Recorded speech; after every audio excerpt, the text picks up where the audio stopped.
ታሪኩ የሚጀምረው ጂ የተባለች ሁለተኛ ደረጃ ተማሪ አዲሱ ትምህርት ቤቷ ደጃፍ ላይ ቆማ በሚታይበት ትዕይንት ነው። እንደገባችም ሁሉም ተማሪዎች ሀብታም ይመስላሉ። ትምህርት ቤቱ እጅግ ግዙፍና ዘመናዊ በመሆኑ በጣም ትደሰታለች። ይህ ለሷ አዲስ ጅምር እንደሆነና ምንም አይነት ችግር ላለመፍጠር ራሷን ታሳምናለች። ጂ ካለፈው ትምህርት ቤቷ የተቀየረችው ሁልጊዜ ግጭት ውስጥ የምትገባ ረባሽ ተማሪ በመሆኗ እንደነበር በሂደት እንረዳለን። የተመደበችበትን ክፍል ሴክሽን ኤ ቦታ ለማወቅ ወደ አቀባበል ክፍል ሄዳ ተጠይቃለች። በምትጠይቅበት ወቅት አንዲት ተማሪ በንቀት ስትመለከታት ታስተውላለች። ይህ ለምን እንደሆነ ግራ ቢገባትም በነገሩ ላይ ላለመተኮር ተወስናለች። በአቀባበል ክፍሉ በተሰጣት አቅጣጫ መሰረት ጂ ቦታው ስትደርስ ግን ካየቻቸው ውብ የትምህርት ቤቱ ህንፃዎች በተቃራኒ ያረጀና የፈረሰ ህንፃ አግኝታ ደነገጠች። ሆኖም ግን ውስጡ ጥሩ እስከሆነ ድረስ የውጭ ገጽታው ግድ የለኝም ብላ ራሷን አሳምናለች። ነገር ግን እንደገባች ቦታው የቆሸሸና የተዝረከረከ በመሆኑ ግራ ተጋባች። ወደ ውስጥ ስትዘልቅ ጥቂት ወንድ ተማሪዎችን አገኘች። ይህ ሴክሽን ኤ ነው ብላ ስትጠይቅ ኬፍር የተባለ ተማሪ ቦታ ተሳስተሻል ብሎ መለሰላት። ጂ ግን አቀባበል ክፍሉ ወደዚህ እንደመራት ብትነግረውም ኬፍር ግን በስድብ እንድትወጣ ነገራት። በባህሪው ተበሳጭታ እየሄደች እያለ የያዛቸውን ሎሊፖፕ ጉሮሮ ውስጥ ብትጨምርበት ደስ እንደሚላት እያሰበች ነበረ። ሆኖም ራሷን አረጋግታ ወደ ሌላ ያማረና በጥሩ ሁኔታ ወደ ተያዘ ህንፃ ሄደች። አንድ ክፍል ውስጥ ገብታ በዴስክ ላይ ተቀመጠች። ብዙም ሳይቆይ የክፍሉ አለቃ የሆነችው ሮኬ መታ ራሷን አስተዋወቀቻት። ጂም አዲስ ተማሪ መሆኗን ገልጻ ራሷን አስተዋወቀቻት። ነገር ግን ሮኬ የጂን መረጃዎችን ስታይ ጂ የዚህ ክፍል ተማሪ እንዳልሆነች ተረዳች። ይልቁንም በሌላኛው የሴክሽን ኢ ክፍል ውስጥ እንደተመደበች ተረዳች። ከዚያም ሮኬ ለጂ ትክክለኛውን አቅጣጫ አሳየቻት። በዚያን ጊዜ ጂ በኬፍር መታለሏን ተገነዘበች። በንዴት እየተቃጠለች ወደ ሴክሽን ኢ ተመለሰች። ሆኖም እዚያ ስትደርስ ክፍሉ አንድ ብቻ መሆኑን ሁሉም ተማሪዎች ወንዶች መሆናቸውን አወቀች። ይህ ግን አላስጨነቃትም። ለክፍሉ መምህርና ለተማሪዎቹ ራሷን አስተዋወቀች። ኬፍር የክፍል አለቃ እንደመሆኑ ለበቅ ሊቀበላት ሲገባ ይልቁንም አሾፈባትና ተማሪዎቹ እንዲስቁባት አደረገ። ጂ ግን ዝም አላለችም። እሷም መልሳ አሾፈችበት። ከዚያ ቀን ጀምሮ ጂ ከክፍል ጓደኞቿ ትንኮሳ ይደርስባት ጀመረ። ክፍል ውስጥ ለመቀመጥ በሞከረች ቁጥር ተማሪዎቹ ይከለክሏታል። በመጨረሻም አንድ ቦታ ላይ ተሳክቶላት ስትቀመጥ እየሳቁ የወረቀት ኳሶችን ይወረውሩባት ጀመር። እንዲያቆሙ ብትጮህባቸው ችላ አሏት። ትምህርቱ እስኪያልቅ ድረስ ትንኮሳው የቀጠለ ሲሆን ጂ በሁኔታው ተበሳጭታ ከክፍል ወጣች። ወደ ትምህርት ቤቱ ካፌ ስትሄድ ሮኪን ከሌሎች ልጃገረዶች ጋር ተቀምጣ አገኘቻት። ሮኪ በሴክሽን ኤ የነበረውን ሁኔታ እንዴት እንደነበረ ጠየቀቻት። ጂ ግን እውነቱን ደብቃ ሁሉም ሰው በጥሩ ሁኔታ እንደተቀበላት ነገረቻት። በሴክሽን ኤ ያሉ ተማሪዎች ሁሉም ረባሾች መሆናቸውን ስለሚያውቁ ልጃገረዶቹ አላመኗት። በዚያ ቅጽበት አይሪስ የተባለ ተማሪ ጣልቃ በመግባት ሴክሽን ኤ ለጂ ትክክለኛ ቦታዋ ነው ይላል። ጂ እና አይሪስ ቀድሞ እንደሚተዋወቁ ግልጽ ቢሆንም ጂ ምንም ሳትመልስለት ዝም ትላለች። ከካፍቴሪያው ወጥታው ወደ ሴክሽን ኤ ተመለሰች። እዚያም እንደደረሰችም ምሳዋን የምትበላበትን ንጹህ ቦታ መፈለግ ጀመረች። ነገር ግን ተስማሚ ቦታ አግኝታ ምግቧን ስታወጣ ተማሪዎች ቀምተው ወሰዱባት። ከእነሱ መካከል ፌሊክስ የተባለው ተማሪ ቀርቦ በጓደኞቿ ድርጅት ይቅርታ ጠየቃት። በሴክሽን ኤ ያሉ ተማሪዎች ሁሉ ካፍቴሪያ መግባት ሆነ ምግብ መግዛት ስለማይፈቀድላቸው ዳግመኛ በፊታቸው ምግብ እንዳትዋጥ አስጠነቀቃት። ጂ በዚህ በመገረም ከቦርሳዋ ተጨማሪ ምግብ አወጣች። ፌሊክስ ግን ፈጥኖ ቀማትና ማስጠንቀቂያውን ደግሞላት ጥሏት ሄደ። ቆይቶም ጂ ክፍል ውስጥ እያለች አንዲት መምህርት ገባች። ነገር ግን ክፍሉ በጣም ስለቆሸሸ ትምህርት ለመጀመር ፈቃደኛ አልሆነችም። በሚቀጥለው ክፍለ ጊዜ ክፍሉን በዚህ ሁኔታ ካገኘችው አመቱን በሙሉ እንደማታስተምራቸው ነግራቸው ወጣች። ጂ በቆራጥነት ተማሪዎቹ ክፍሉን እንዲያጸዱ ለማበረታታት ሞከረች። ነገር ግን ሁሉም ጥለዋት ወጥተው በሩን በውጭ ቆለፉባት። እርሷንም ከቆሻሻ ጋር ብቻዋን ተዋት። እንዲረዷት ብትጮህም በመስኮት በኩል እያዩ ይስቁባት ነበረ። ጂ ሌላ አማራጭ ስለሌላት እየተናደደች ክፍሉን ብቻዋን አጸዳች። የመጀመሪያ ቀን ውሎዋን ጨርሳ ወደ ቤት ስትመለስ ከአጎቷ ሚስት ጋር እንደምትኖር እንረዳለን። አክስቷ ስለ ትምህርት ቤት ውሎዋ ስትጠይቃት የሆነውን ሁሉ ደብቃ ጥሩ ቀን እንደነበረ ነገረቻት። አክስቷ የገባችውን ቃል ስታስታውሳት ጂም ከማንም ጋር ግጭት እንዳለ እንደማትፈጥርና የገባችውን ቃል እንዳረሳች አረጋገጠችላት። በማግስቱ ትምህርት ቤት ኬፈር እሱና ሌሎች ተማሪዎች የሚፈልጉትን የምግብ ዝርዝር የያዘ ወረቀት ሰጣትና ከካፍቴሪያው እንደገዛላቸው አዘዛት። ጂ ግን እኔ የእናንተ አገልጋይ አይደለሁም በማለት እምቢ አለች። ኬፈርም እሷ በክፍሉ ውስጥ መኖሯ ደስ እንደማይለውና መቆየት ከፈለገች ትዕዛዙ መፈጸም እንዳለባት ነገራት። ጂ ተቆጣችና ያዘዛትን እንደማታደርግ በጽኑ ነገረችው። በተጨማሪም ገና ካየችው የመጀመሪያ ቅጽበት ጀምሮ ልትመታው ትመኝ እንደነበረ በግልጽ ነገረችው። ኬፈር በባህሪዋ ተበሳጭቶ ግጭት ሊጀምር ሲል መምህሩ ወደ ክፍል ገብቶ አቋረጣቸው። በምሳ ሰዓት ዩሪ የተባለ ተማሪ መጣ። ብዙ ምግብ ይዞ ስለመጣ ሁሉም ወንዶች ወደ እሱ ሮጡ። ሆኖም ዩሪ ጂን የሲያያት ፊቱ በግልጽ ተለወጠ። ፌሊክስ ጂ በክፍላቸው ውስጥ አዲስ ተማሪ መሆኗን ነገረው። ዩሪ በቁጣ ጂን ተኮር ብሎ ከተመለከታት በኋላ ምንም ሳይናገር ሄደ። ጂ በሁኔታው ግራ ተጋባች። ስለሱ ፌሊክስን ስትጠይቀው ዩሪ ቤተሰቦቹን ለመጠየቅ ጃፓን ቆይቶ አሁን መመለሱን ነገራት። እንዲሁም ዩሪ እና ኬፈር የቅርብ ጓደኛ መሆናቸውን ገለጸላት። ይህ በእንዲህ እንዳለ ዩሪ ስለ ጂ ለማነጋገር ወደ ኬፈር ሄዶ በሴክሽናቸው ውስጥ ሴት ተማሪ መኖሯ ደስ እንደማይለው ገለጸ። ኬፈርም እሷ እንድትወጣ ለማስፈራራት ሞክሮ እንደነበረ ነገር ግን እሷ ሳትፈራ ጸንታ መቆሟን አስረዳው። ዩሪ እሷ እስኪሰለቻትና ትምህርት ቤቱን ጥላ እስክትወጣ ድረስ ትንኮሳውን እንደሚቀጥሉበት ሀሳብ ያቀርባል። ኬፈርም በሀሳቡ ይስማማል። በማግስቱ ጠዋት ጂ ቁርሷን በልታ ወደ ትምህርት ቤት ስታመራ የታላቅ አጎቷ ልጅ የሆነውን አንጀሎን ታገኘዋለች። የትምህርት ቤቱ ሁኔታው እንዴት እንደሆነ ሲጠይቃት ደህና መሆኑን ተናግረውና እሱ ቀደም ሲል በዚሁ ትምህርት ቤት ተማሪ ስለነበር ስለ ሴክሽን ኤ የሚያውቀውን ነገር ካለ ጠየቃት። አንጀሎም ሴክሽን ኤ የተመሰረተው በተለይ ለረባሾች እንደሆነና አንድ የዚያ የተመደበ ተማሪ እስከሚመረቅ ድረስ እዚያው እንደሚቆይ ይነግራታል። ሆኖም ግን ሴክሽን ኤ ያሉ ሴት ተማሪዎች መልካም ስነ ምግባር ካሳዩ የመቀየር እድል እንዳላቸው ይነግራታል። ከግጭት ከተቆጠበችና በትምህርቷ ከፍተኛ ውጤት ካስመዘገበች የመቀየር እድል እንዳላት ይነግራታል። ይህንን ከሰማች በኋላ ጂ ጉዞዋን ስትቀጥል አንድ ልጅ ከአራት ልጆች ጋር ሲጣላ አራቱንም በቀላሉ ሲያሸንፍ ታያለች። ልጁ ጂን ሲያያት ስሟን ጠርቶ የክፍል ጓደኛዋ መሆኑን ይገልጽላታል። አብረውም ወደ ትምህርት ቤት እንዲሄዱ ይጠይቃታል። ጂም ትስማማለች። በመንገድ ላይ ስሙ ሳይ እንደሆነ ትረዳለች። ጂ በጉጉት የእነሱን ሴክሽን ተማሪዎች ለምን ካፍቴሪያ መግባት እንደማይፈቀድላቸው ትጠይቀዋለች። ሳይም አንድ ቅድመ ሁኔታ ያስቀምጥላታል። እሱም ምግብ እንድትገዛለት ነበር። ጂ ስትስማማ ሳይ እንዲህ ብሎ ይነግራታል። ቀደም ሲል በክፍላቸው ውስጥ ሌላ የምትባል ሴት ተማሪ ነበረች። እሷና ኬፈር በጣም ይዋደዱ ነበር። ነገር ግን በትምህርት ቤቱ አስተዳደር ውስጥ ጠንካራ ትውውቅ ስለነበራት በመጨረሻ ወደ ሌላ ሴክሽን ተቀየረች። ከተቀየረች በኋላ ግን ያለምንም ግልጽ ምክንያት ለኬፈር ያላት አመለካከት የተቀየረ መሰለው። አንድ ቀን ኬፈር ኤላን በካፍቴሪያ ውስጥ ሌላ ወንድ ስትስም ያያት በንዴት ስሜት ውስጥ ሆኖ ከልጁ ጋር ጠብ ውስጥ ገባ። በዚያም ካፍቴሪያውን ሙሉ በሙሉ አወደሙ። ከዚያን ጊዜ ጀምሮ የትምህርት ቤቱ አስተዳደር ኬፍራንና ሁሉንም የሴክሽን ኤ ተማሪዎች ካፍቴሪያ እንዳይገቡ በመከልከል ቀጣቸው። ከንግግራቸው በኋላ ሳይናጅ ትምህርት ቤት ደርሰው ቀኑን እንደተለመደው አሳለፉ። ይሁን እንጂ በመጨረሻው ክፍለ ጊዜ ማብቂያ ላይ ዞቿ ከዲስኮ ጋር በሙቻ ታገኛቸው ደነገጠች። ይህንን ተንኮል የሰሩት ኬፈርና ዩሪ ነው። መላው ክፍል ላይ እየሳቁ ጥለዋት ወጡ። ጂ ሳይንንና ፌሊክስን እየጠራች ሁልጊዜ ምግብ እንደምታመጣላቸው በዚህ ሁኔታ ሰዋት እንደማይገባቸው ታስታውሳቸዋለች። ፌሊክስና ሳይ የጥፋተኝነት ስሜት ተሰምቷቸው ከዲስኩ ላይ ሊነቅሏት ሲሞክሩ ልብሷ ይቀደዳል። ሳይ ወዲያው ራሷን እንድትሸፍን ጃኬቱን ይሰጣታል። ጂ በከፍተኛ ንዴት ኬፈርን ፍለጋ ትሄዳለች። በመጨረሻም ከዩሪና ከሌሎች ጓደኞች ልጆቹ ጋር ቆሞ ታገኘዋለች። የሳይን ጃኬት ኬፈር ፊት ላይ በመወርወራ ከዚህ በኋላ በሚያደርስበት ማንኛውም ነገር ዝም እንደማትል በሰው ሁሉ ፊት ነገረችውና ሄደች። ቆይቶም ወደ ቤት ስትመለስ ሳይ የተቀደደ ልብሷን እንድትሸፍንበት በቦርሳው የነበረውን ሌላ ጃኬት ሰጥቷት አብሯት ይጓዛል። ጂም አመስግናው ተሰናብታ ወደ ቤቷ ትገባለች። በዚህ መሃል ሳይ ወደ ቤቱ ሲሄድ ቀደም ብሎ ተጣልቷቸው የነበሩ ልጆቹ ለበቀል ተመልሰው መጥተው ያገኛቸዋል። ቤት ውስጥ ጂ ለእራት ስትቀመጥ አይሪስም እዚያ ነበረ። አይሪስ በእውነቱ የጂ ታናሽ ያጎት ልጅ መሆኑ ታወቀ። ነገር ግን እሷ በቤቱ ውስጥ በመኖሯ በግልጽ ቅሬታ ይሰማዋል።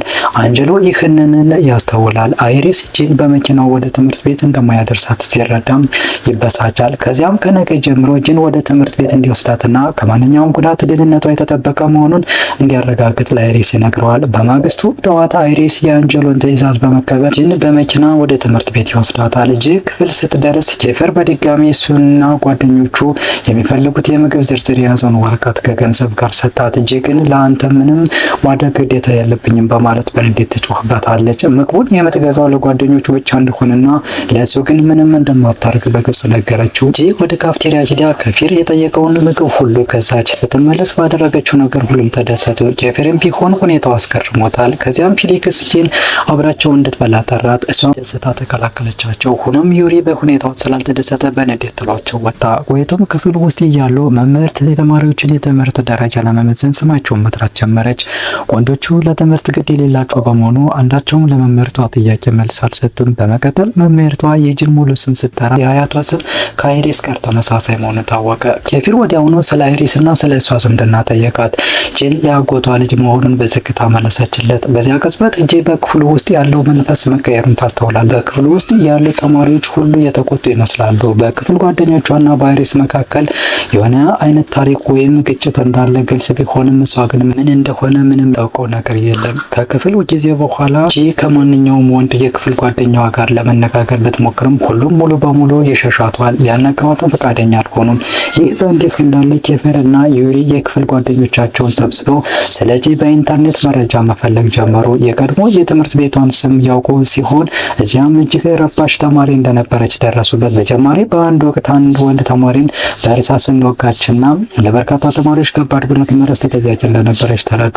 በዚያ ቅጽበት ከክፍል ጓደኞቻቸው አንዱ ወደ ውስጥ ዘልቆ በመግባት ስለ ጂ ቤተሰብ መረጃ እንዳለው ተናገረ። የጂ አባት ለረጅም ጊዜ እንደጠፋ የት እንዳለ ማንም እንደማያውቅ ነገራቸው። እናቷም ገና በልጅነቷ ጥላት እንደሄደች ሌላ ሰው አግብታው አዲስ ህይወት እንደመሰረተች ገለጸላቸው። ጂ በእነዚህ ሁሉ ዓመታት ከአያቷ ጋር ስትኖር የቆየች ቢሆንም ወደዚህ ትምህርት ቤት ከተዛወረች በኋላ ግን ወደ አጎቷ ቤተሰብ መሄዷን ይፋ አደረገ። ዩሪና ኬፊር አይሪስ ጂን ወደ እነሱ የምድብ ያስመደባት እነሱን እንድትሰልልና መረጃ እንድታቀብለው ሆን ብሎ ያደረገው እንደሆነ መጠርጠር ጀመሩ። የክፍል ማጽጃ ሰዓቱ ሲደርስ ወንዶቹ ጂን ከመጸየፋቸው የተነሳ ክፍሉን አብረዋት ለማጽዳት ፈቃደኛ ሳይሆኑ ቀሩ። ዩሪና ኬፊር ጂን ከትምህርት ቤቱ ለማስወጣት አዲስና ጠንካራ እቅድ ማውጣት ጀመሩ። እንደተለመደው ጂ ስራዋን ሁሉ ብቻዋን እንድትሰራ ጥለዋት ወጡ። ኬፊር የቆሻሻ መጣያዎችን በመገልበጥ ቆሻሻውን ወለሉ ላይ በመበተን ላስበሳጫት ሞከረ። ጂን በነገሩ ተበሳጭታ ክምር ወረቀቶችን መሬት ላይ በመድፋት እሱ ካላገዛት በስተቀር እንደማይታሰራ በመግለጽ ያጸፋ ምላሽ ሰጠች። ሁኔታው እየተባባሰ መሄዱን ያስተዋለው ዩሪ ኬፊር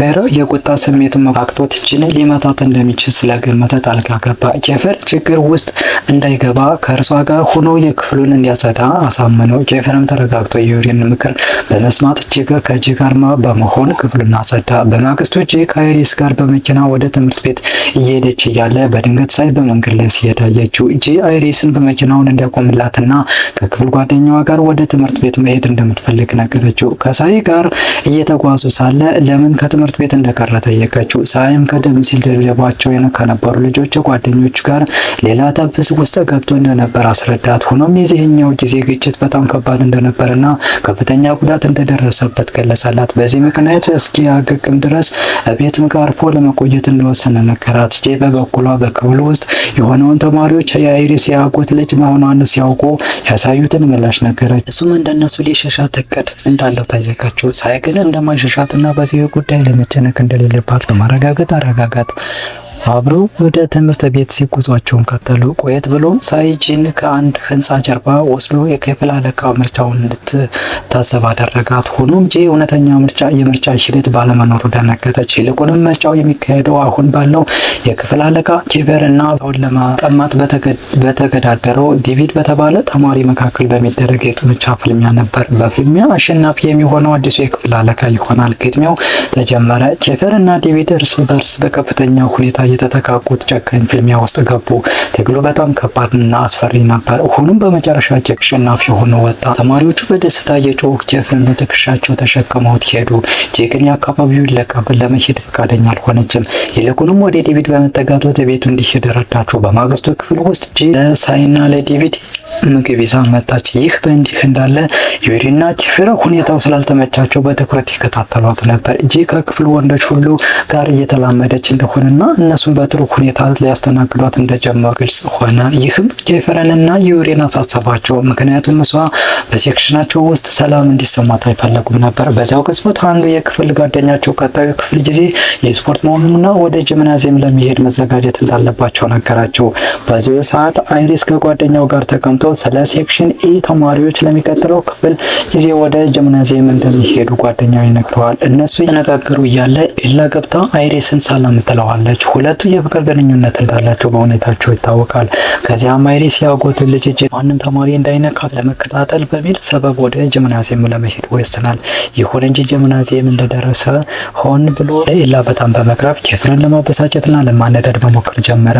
የአይሪስ እቅድም ተሳካ። ኬፊር በፊቱ የሚመለከተው ነገር እጅግ ስላስቆጣው ትዕግስቱን ተማጠጠ። በንዴትም ገነፈለ። አይሪስን ለመበቀል ቢፈልግም ቁጣውን ጂ ላይ ለመወጣት ወሰነ። ኳስ እንዴት እንደምትይዝ እያስተማራት በማስመሰል ኬፈር ኳሱን በከፍተኛ ኃይል ወረወረባት። ኳሱ በቀጥታ ፊቷ ላይ አረፎ መሬት ላይ ዘረራት። በአፍንጫዋም ደም መፍሰስ ጀመረ። በጂምናዚየሙ ውስጥ የነበሩ ተማሪዎች በሙሉ በሁኔታው ደነገጡ። በዚያ ቅጽበት ኬፈር ስህተት መስራቱን ተረዳ። ወደ ጂ ተጠግቶ ይቅርታ ሊጠይቃትም ፈለገ። ነገር ግን አይሪስ ቀድሞ ወደ እሷ ተጠግቶ ሲረዳት ሲያይ አመነታ። ቆየት ብሎም ጂ በደረሰባት ጉዳት ምክንያት ለ2 ቀናት ከትምህርት ቤት ቀርታ እቤት ተኝታ እናያታለን። የአጎቷ ሚስት ቁርስ ይዛላት ወደ ክፍሏ ገባች።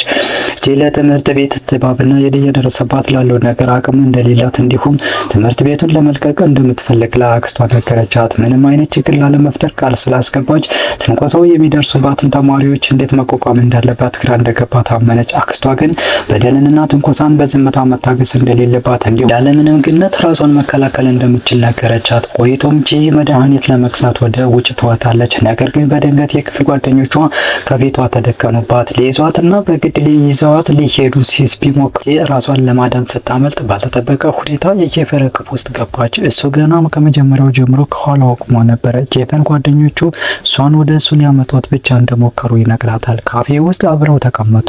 ጂም ምን እንደሚፈለግ ጠየቀችው። ኬፈር መልስ ከመስጠት ይልቅ ፕላስተር አውጥቶ በደረሰባት ጉዳት ላይ በጥንቃቄ ለጠፈላት። ከዚያም አይስክሪም አዘዘላት። ጂም ይህ ያደረስክብኝን በደል እንደራሰን ልታደርግልኝ ጉቦ ነው ስትል ጠየቀችው። ኬፈርም ይቅርታ በመጠየቅ ረገድ ጎበዝ እንዳልሆነ ነገር ግን ሴቶች ሁሉ አይስክሪም እንደሚወዱ እንደሚያውቅ ገለጸላት። በመጀመሪያ ላይ ጂ የእሱን ግብዣ አልቀበልም ብላ ብትሄድም ጥቂት እርምጃዎች ተጓዘች። በኋላ ግን ተመልሳ አይስክሪሙን ይዛ ጉዞዋን ትቀጠለች። በማግስቱ ጂ ትምህርት ቤት ሆና ወደ መጸዳጃ ቤት ገባች። ብዙም ሳይቆዩ ጥቂት ልጃገረዶች ተከትለዋት ወደ ውስጥ ገቡ። በጂምናዚየም ውስጥ ስለተፈጠረው ነገር ማውራት ጀመሩ። ፍሬያ የተባለች አብረዋ ስለ ኤላ መጥፎ ነገር መናገር ጀመረች። ኤላ ታማኒነት የሌላት ልጅ መሆኗንና ቀድሞ ከኬፈር ጋር የነበረች ቢሆንም በኋላ ግን ትታው ከአይሪስ ጋር መሆን እንደመረጠች ገለጸች። ንግግራቸውን በቀጠሉበት ወቅት የክፍል ጓደኛቸው ሚካ ባልተለመደ ሁኔታ ዝም ማለቷንና በጨዋታው ውስጥ አለመሳተፏን ፍሬያ ታስተዋለች። ፍሬያ ለምን ዝም እንዳለች ተጠይቃት ሚካ ሌላ በእውነት ጥሩ ሰው እንደሆነችና ፍሬያ እንደምትለው መጥፎ እንዳልሆነች በማሰብ መለሰችላት። ፍሬያ በሚካ መልስ ፈጽሞ ባትደሰትም ወሬውን በፍጥነት ወደ ጂ ቀየረችው። ሪያ ወንዶቹ ለምን ለጂ ትኩረት እንደሚሰጧት ትጠይቃለች። ጂ ቆንጆ እንኳን ስላልሆነች ለዚህ ምንም ምክንያት እንደማታይ ትናገራለች። ውይይቱን በሙሉ ስታዳምጥ የነበረችው ጂ ፍሬያ ስትሳደብ ስትሰማ በንዴት ገነፋለች። ከመጸዳጃ ቤቱ በመውጣት ምንም ቃል ሳትናገር ፍሬያ ፊት ለፊት ቁማ ውሃ ደፋችባት። ከዚያም ጂ የሮጠች ወደ ሴክሽን ኤ አቀናች። ፍሬያና ጓደኞቿ ወዲያውኑ ተከትለዋት በመሮጥ ሴክሽን ኤ ፊት ለፊት ደረሱባት። በዚያ ቅጽበት የሴክሽን ኤ ወንዶች ተማሪዎች በሙሉ ምን እየተፈጠረ እንደሆነ ለማየት ወደ ውጭ ወጡ። በተጨማሪ የፍሬያ ወንድ ጓደኞች በቦታው ደረሱ። ኤላና አይሪስ በቅርብ ርቀት ቆመው ሁኔታውን መታዘብ ጀመሩ። ፍሬያ አሁን በደረሰባት ውርደት ተናዳ ጂ ውሃ በመርጨት ድፍረት ስላሳየች መከታተል እንዳለባት ተናገረች። ሆኖም አይሪስ ጣልቃ በመግባት ጂ የአጎቱ ልጅ መሆኗን ለፍሬያ ነገራት። ጂም አይሪስ እንደሚከላከልላት በመተማመን በድል አድራጊነት ስሜት ፍሬያ ፊት ለፊት በልበ ሙሉነት ቆመች። ነገር ግን ባልተጠበቀ ሁኔታ አይሪስ ንግግሩን በመቀጠል ጂ ጥፋተኛ ከሆነች እንደማይከላከልላት ተናገረ። ጂ በዚህ ንግግኛ ደነገጠች። ፍሬያም የድል ስሜት እየተሰማት በትምህርት ቤታቸው ውስጥ ያለውን የተማሪዎችን የደረጃ ክፍፍል ለጂ ማስረዳት ጀመረች። ትምህርት ቤቱ በ5 ምድቦች የተከፈለ መሆኑን የመጀመሪያ ምድብ ኤ ሲሆን እሷንም እንደሚጨምር ነገረቻት። ኤላና በጂ ፊት የቆሙት ሌሎቹ ልሂቃን ልጃገረዶች በዚህ ምድብ ውስጥ እንደሚካተቱ ገለጸችላት። በተጨማሪም አይሪስ የዚህ ምድብ መሪ መሆኗን ይፋ አደረገች። ፍሬያ እንደገለጸችው ከሆነ የምድብ ኤ ተማሪዎች በትምህርት ቤቱ ውስጥ እንደ ምርት የሚቆጠሩና በሌሎች ተማሪዎች ዘንድ እንደ ነገስታትና ንግስታት የሚታዩ ናቸው። ሁለተኛው ምድብ ቢ ሲሆን ከእነሱ ዝቅ ያሉና በትንንሽ ነገሮች እነሱን የሚያገለግሉ ተማሪዎች የያዘ ነው። ሶስተኛው ምድብ ሲ ደግሞ ለሁሉም ሰው ተግባቢና ታዛዥ የሆኑ ተማሪዎች የሚገኙበት ነው። ጂ በስህተት ወደ ሌላ ክፍል በገባችበት ወቅት የተቀበለቻት ሮኪ የዚህ ቡድን አባል መሆኗን ፍሬያ ጠቆመች። በመቀጠልም ፍሬያ ሙሉ በሙሉ በወንዶች ብቻ ወደ ተመሰረተው ምድብ ዲ ተሻገረች። እነዚህ ወንዶች ለምድብ ኤ ተማሪዎች እንደ አስከባሪ ሆነው የሚያገለግሉ ሲሆን እነሱን የናቀ ወይም ያላከበረ ማንኛውም ሰው የመቅጣት ኃላፊነት አለባቸው። በመጨረሻም ፍሬያ ጂ የምትገኝበትን ምድብ ኤ ጠቀሰች።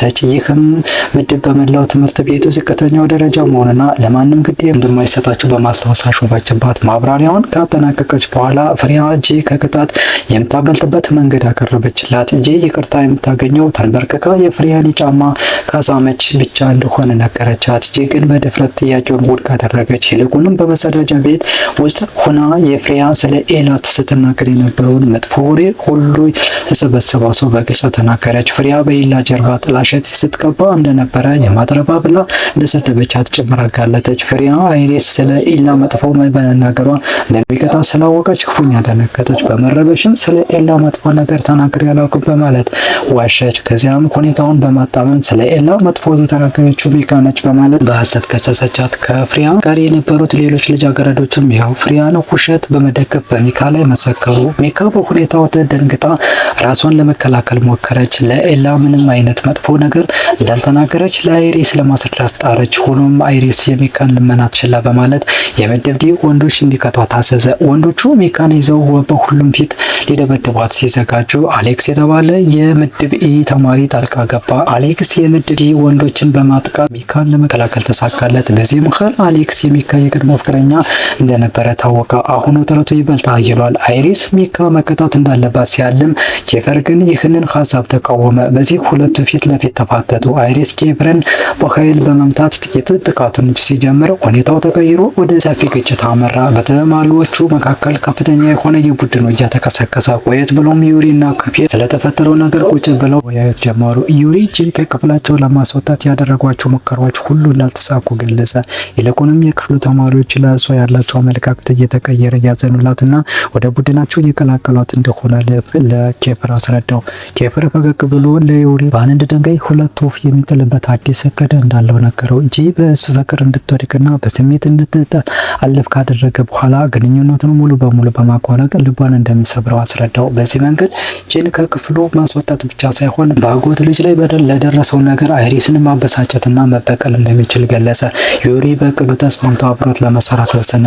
በዚህ መሃል ሳይ በድንጋጤ ወደ ኬፈር እየሮጠ መጣና ጂ በጂምናዚየሙ ውስጥ ከምድብ ዲ ወንዶች ጋር እየተፋለመች መሆኑን ነገረው። ኬፈር ወዲያውኑ ወደ ቦታው ሲደርስ ጂ መሬት ላይ ወድቃ አንዱ ልጅ ሲል ሊመታት ሲሰናዳየ ያለምንም ማመንታት ኬፈር በመካከላቸው ጣልቃ በመግባት የልጁን እጅ ያዘውና በኃይል ወደ ኋላ ገፋው። ኬፈር ልጁን ይዞ ክፉኛ ደበደበው። ከዚያም ኬፈር እና ጂ ጎን ለጎን በመቆም የቀሩትን ሶስት ወንዶች ተፋጠጧቸው። በነበረው ብርቱ ፍልሚያ ሁለቱም ተቃዋሚዎቻቸውን ማሸነፍ ቻሉ። ውጊያው እንዳበቃ ጂና ኬፈር በድካም መሬት ላይ ዘረራሉ። ጂ ስለረዳት ኬፈርን አመሰገነች። በዚያው ቅጽበት ሳይ እና ዩሪ ወደ ጂምናዚየም ገቡ። ዩሪ ወደ ጂ ተጠግቶ ወደ ሕክምና ክፍል ሊወስዳት አነሳ። ይሁን እንጂ ከመሄዳቸው በፊት ትምህርት ቤቱ ስለተፈጠረው ግጭት ምርመራ እንደሚያደርግ አስጠነቀቃት። በመቀጠልም የኬፈርን ስም ከጉዳዩ አነሳ ጠየቃት።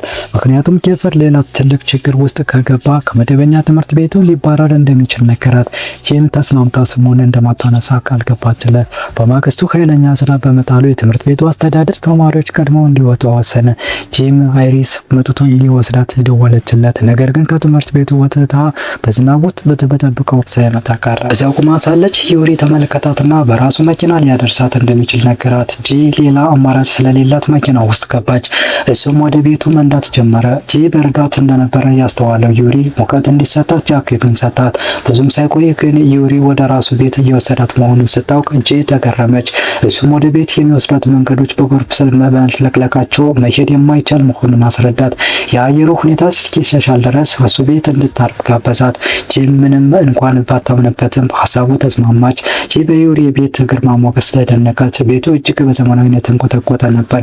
ዩሪ ወደ አንዱ ክፍል መርታንና የራስውን ልብሷን እንድትቀይር ነገራት። የቤት ሰራተኛዋ የእሷን ልብስ አጥባ እስክታደርግላት ድረስ የእሱን ልብሶች መጠቀም እንደምትችል ነገራት። ከዚያም ልብሷን እንድትቀይር ብቻዋን ትቷት ወጣ።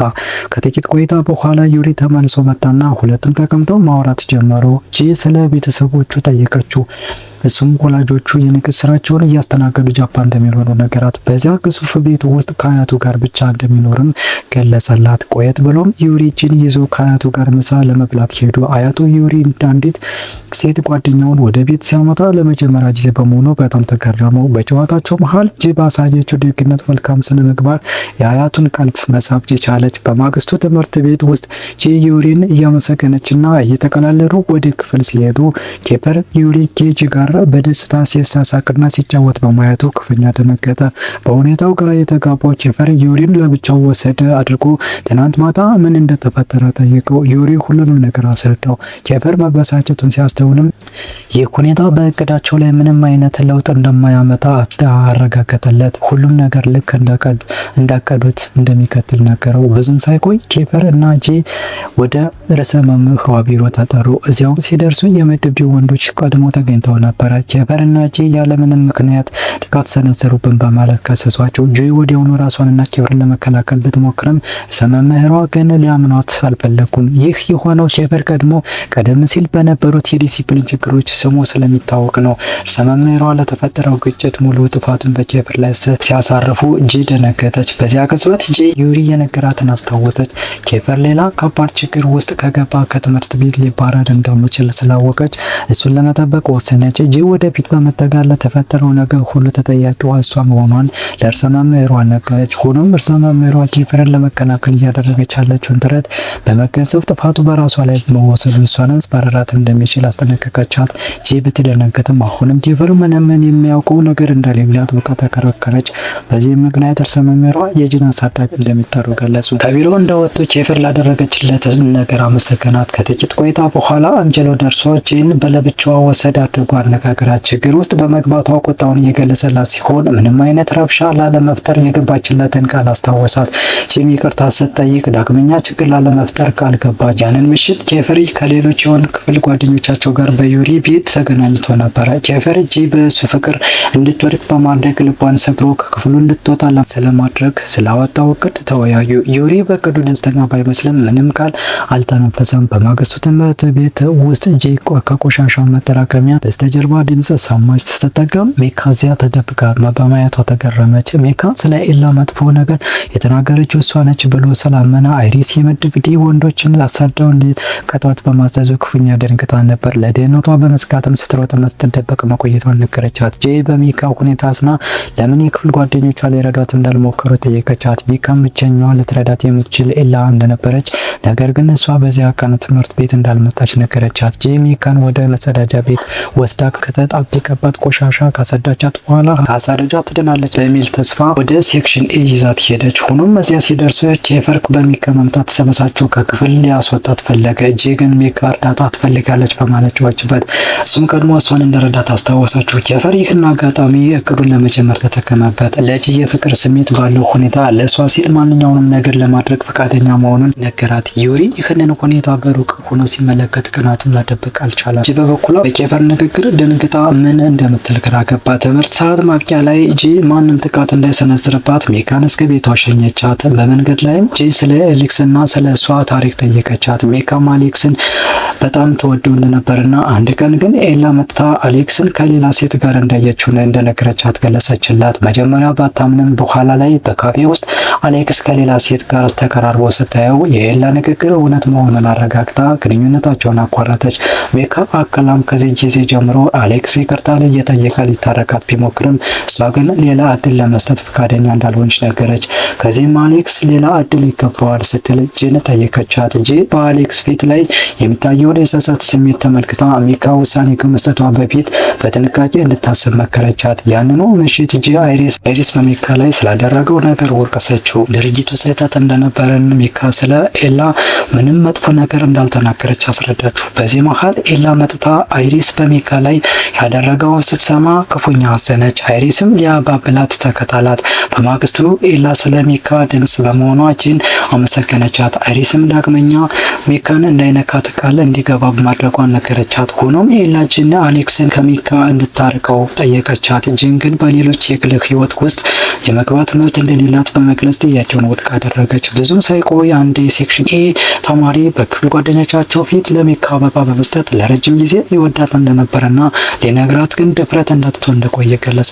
ጂ ሚካ እንድታስብበት ስትመክራት ኤላ ጣልቃ ከብታ ጂን ዝም እንድትል አደረገቻት። በዚያ ቅጽበት አሌክስ ወደፊት በመውጣት በሁሉም ፊት ያደረገው ነገር ሁሉ እንደጸጸተው ገልጾ ለብቻቸው እንዲያወሩ እድል እንድትሰጠው ጠየቃት። በርና ዩሪ የፍቅር ሁኔታው ልቧን የነካው የሚመስለውን ጂን በትኩረት ይመለከቷት ነበር። ሚካም ለአሌክስ ሌላ እድል ለመስጠት ፈቃደኛ በሆነ ስትገልጽ የክፍሉ ተማሪዎች በደስታ አከበሩ። ቆየት ብሎም ጂ እና ኬፈር ሚካና አሌክስ ሲገናኙ በሩቅ ሆነው ይመለከቱ ነበር። አሌክስ ከሚካ ተስፋ ሰጪ መልስ በደስታ ሲጮህ አዩት። ኬፈር ይህንን አጋጣሚ ተጠቅሞ እኔም ከአንቺ ጋር እንዲህ ያለ የፍቅር ጊዜ ቢኖረኝ ደስ ይለኝ ነበር በማለት ጂን አወቃት።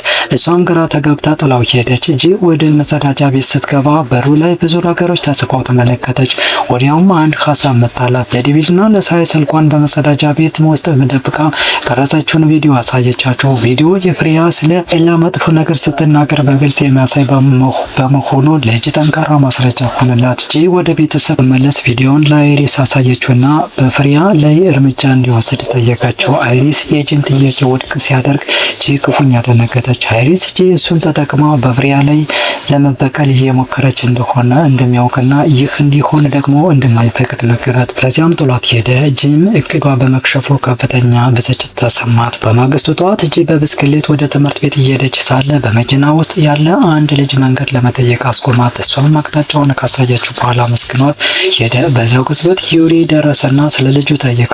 ጂም መንገድ ጠፍቶት እርዳታ ፈልጎ እንደነበረ ነገራቸው። ሁለቱም ጉዟቸውን ወደ ትምህርት ቤት ቀጠሉ። ትምህርት ቤት እንደደረሱ ሚካ ወደ ጂ ተጠግታ ትክክለኛውን ውሳኔ እንድትወሰን ስለረዳቻት አመሰገነቻት። ሚካ ለጂ አንድ ደብዳቤ ሰጠቻት። ለአሌክስ እንድታደርስላት ጠየቀችው። ጂም ደብዳቤውን በፍጥነት ወሰደችለት። አሌክስ በጓደኞቹ መካከል ተቀምጦ ሁሉንም የሚመካን መልስ ለማወቅ በጉጉት እየተጠባበቁ ሳለ ደብዳቤውን በጭንቀት ከፈተው። ድንገት አሌክስ በደስታ ጮኸ። ሚካ ዳግመኛ ፍቅረኛው ለመሆን መስማማቷን አበሰረ። በደስታ ስሜት ተሞልቶ ጂን አቀፋትና ለዚህ ሁሉ ውጤት ምክንያት ስለሆነች አመሰግናት። ጂም ጊዜ እንዳያባክንና ወዲያውኑ ወደ ሚካ እንደሄደ ነገረችው። ኬፈርና ዩሪ ይህንን ሁኔታ ሲመለከቱ በአካባቢያቸው በሚከናወኑ ነገሮች ሁሉ ደስተኞች ነበሩ። በአካላዊ ትምህርት ክፍለ ጊዜ የሴክሽን ቢ እና የሴክሽን ኢ ተማሪዎች በጂምናዚየም ውስጥ አብረው ነበሩ። በስልጠና ወቅት ጂ ከጓደኞቿ ሁሉም በበለጠ ፍጥነት በመሮጥ ቀድመቻቸው። ሆኖም ኬፈር ራሱ ለማሸነፍ ሲል ጂንን እግሯን ጠልፎ ጣላት። ጂም ዝም አላለችም። ልክ እንደሱ እንዳደረገባት እግሩን ጠልፋ ጣለችው። ኬፈር ቁጡ መሆኑንና ጂን ክፉኛ ሊጎዳት እንደሚችል ስለሚያውቁ ሁሉም ተማሪዎች ደነገጡ። ነገር ግን ቀጥሎ የሆነው ነገር ከሁሉም አስገረም። ኬፈር ከመቆጣት ይልቅ ላደረገችው ነገር እንደሚቀጣት እየዛተ በጨዋታ መልክ ያባራት ጀመር። ጂም የምትችለውን ያህል ብትሮጥም ኬፈር ሊይዛት ቻለ። ከእጁ ለማምለጥ ስትታገል ኬፈር በአጋጣሚ ሳማት። በተፈጠረው ነገር ሁሉም ደንግጠው ባሉበት ቆሙ። አይሪስ ወዲያውኑ ጣልቃ በመግባት ጂን ከኬፈር ላይ እየጠበቃት እንደሆነ ተናገረ። ኬፈር ግን ሁኔታው ቀልድ ብቻ እንደነበረና ጂም እንዳልተቀየመች በመግለጽ አቆመው። ይሁን እንጂ የአይሪስ የጂን እጅ አንጓ ይዞ ከኬፈር ሊያወጣት ሲሞክር ኬፈር ሌላኛውን እጇን ይዞ አልቅም አለ። ሁለቱም ወደ ራሳቸው ውስጥ ሲጓተቱ ከቆዩ በኋላ ኬፈር ጂን በኃይል ወደ እሷ ስቦ በሁሉም ፊት ሳማት። ውድ ተመልካቾቻችን ክፍል 1 የፊልም አጠቃላችን ይህን ይመስላል። ክፍል 2 በቀጣይ ይዤላችሁ ቀርባሉ። ቪዲዮአችን ላይክ በማድረግ እንዲሁም ወደ ዘመዶቻችሁ ሼር በማድረግ ቻናላችን ሰብስክራይብ በማድረግ አብራችሁን ስለቆያችሁ እጅግ እናመሰግናለን። በቀጣይ ቪዲዮአችን እስከምንገናኝ መልካም ሁሉ ከእናንተ ጋር ይሁን። መልካም ጊዜ